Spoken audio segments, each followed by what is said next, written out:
bersama rekan saya Teliana Puspitasari dengan NPM 2305033 dan rekan saya Dinda Lestari dengan NPM 230500039. Pada video kali ini, kami akan memberikan paparan materi mengenai mata kuliah perbandingan administrasi negara oleh dosen pengampu kami, yaitu Bapak Heru Purnawan, SSOS MSI, yang dimana tugasnya adalah membandingkan administrasi negara Indonesia dengan negara Afrika Selatan, yang dimana poin-poinnya nanti akan kami sampaikan bersama rekan-rekan kami semua. Baik, kita simak materinya. Kita langsung saja masuk ke materinya. Yang pertama yaitu tentang pengertian dari administrasi publik.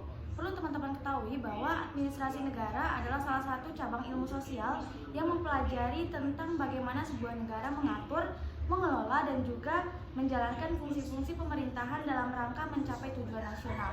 Dalam hal ini, perencanaan kebijakan publik itu dalam pengertian luas dapat diartikan bahwa administrasi publik ini mencakup tentang berbagai aspek, mulai dari perencanaan kebijakan, pelaksanaan program-program pemerintah, hingga evaluasi terhadap efektivitas dan efisiensi kebijakan yang diambil. Fokus utamanya pada administrasi publik ini adalah menciptakan tata kelola yang baik untuk memberikan pelayanan terbaik kepada masyarakat dan memastikan bahwa semua sumber daya yang tersedia digunakan secara optimal dan untuk kepentingan publik.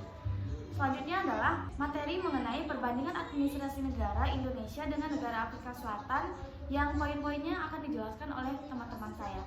Yang pertama adalah Dinda. Kepada Dinda disilakan. Baiklah, saya akan menjelaskan tentang perbandingan administrasi negara Indonesia dengan negara Afrika Selatan. Membandingkan administrasi Baiklah, di sini saya akan menjelaskan tentang perbandingan administrasi negara Indonesia dengan negara Afrika Selatan. Membandingkan administrasi negara Indonesia dan Afrika Selatan merupakan upaya untuk memahami bagaimana dua negara dengan latar belakang sejarah, sosial, dan politik yang berbeda mengelola pemerintahan, merancang kebijakan publik, serta menghadapi tantangan yang unik bagi masing-masing. Meskipun kedua negara berada di dua benua yang berbeda, yakni Asia dan Afrika, keduanya berbagi beberapa kesamaan, seperti keberagaman etnis dan budaya, sejarah penjajahan, serta upaya membangun tata kelola pemerintahan yang inklusif dan efektif di tengah dinamika perubahan global. Namun, terdapat pula perbedaan negara dalam struktur politik, pendekatan kebijakan, serta cara keduanya mengimplementasikan prinsip-prinsip administrasi negara. Baik, terima kasih kepada Dinda. Materi selanjutnya adalah tentang sejarah administrasi publik di Indonesia dan Afrika Selatan yang akan dibahas oleh teman saya Teliana. Kepada Teliana disilakan. Oke, di sini saya akan menjelaskan tentang sejarah administrasi publik di Indonesia dan Afrika Selatan.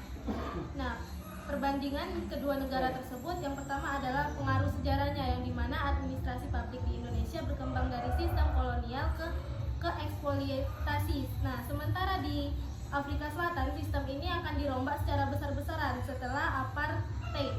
Yang kedua yaitu transformasi utama, yang dimana negara kita di Indonesia reformasi besar dimulai setelah 1998, sedangkan di Afrika Selatan perubahan drastis terjadi setelah 1994. Nah, yang terakhir yaitu dimana perbandingan kedua negara ini berbeda tentang fokus utamanya. Di Indonesia fokus kepada desentralisasi, sedangkan di negara Afrika Selatan yaitu menitik terberatkan pada keadilan sosial dan pemberdayaan.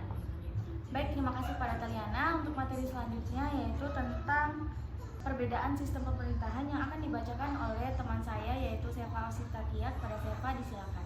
Baiklah, saya di sini akan menjelaskan perbedaan sistem pemerintahan Indonesia dan Amerika Selatan. Sistem pemerintahan Indonesia. Indonesia adalah republik dengan sistem pemerintahan presidensial.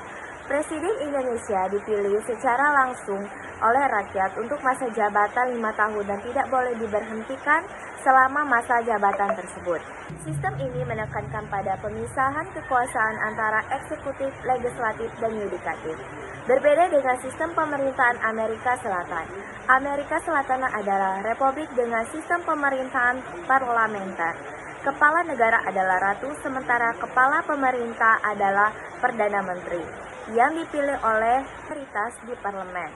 perbedaan materi pertanggungjawaban kepada parlemen dan dapat diberhentikan melalui mosi tidak percaya. Baik, itulah tadi materi yang kami sampaikan mengenai poin demi poin tentang perbedaan perbandingan administrasi negara antara negara Indonesia dengan negara Afrika Selatan. Kesimpulannya adalah perbandingan administrasi negara Indonesia dan Afrika Selatan menunjukkan perbedaan pendekatan dalam mengelola keberagaman dan tantangan sejarah masing-masing. Yang dimana di sini Indonesia menonjol dengan desentralisasi untuk mendekatkan pelayanan ke daerah meski menghadapi ketimpangan dan korupsi. Sedangkan Afrika Selatan dengan fokus pada transformasi sosial pasca apartheid mengutamakan kebijakan redistribusi tetapi sering terganjal korupsi dan ketegangan politik. Keduanya berbagi tantangan dalam efisiensi birokrasi, akuntabilitas, dan respon terhadap isu global seperti perubahan iklim dan juga pembangunan berkelanjutan. Baik, itulah tadi materi yang kami sampaikan. Kami ucapkan terima kasih. Kami akhiri, wabillahi taufiq wal hidayah.